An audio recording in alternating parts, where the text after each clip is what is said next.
Alright. So, EL, poverty pack. Yep. LTD. This car came with no ABS. So, ABS.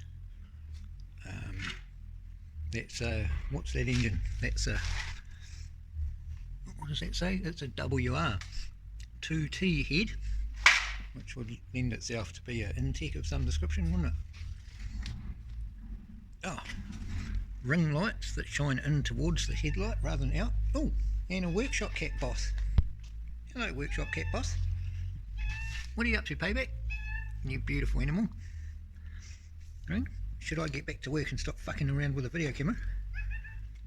Yeah. Glad you tested my paint and made sure that it was fucking oblivious to claw marks. Thank you very much for that. Thanks, boss.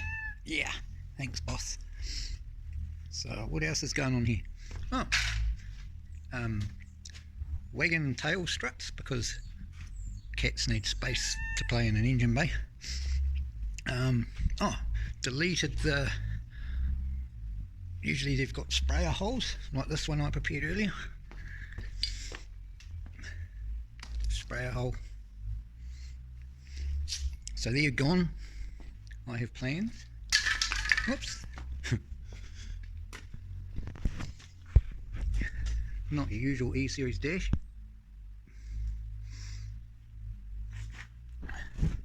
Where it can go. Yeah, that's what I reckon.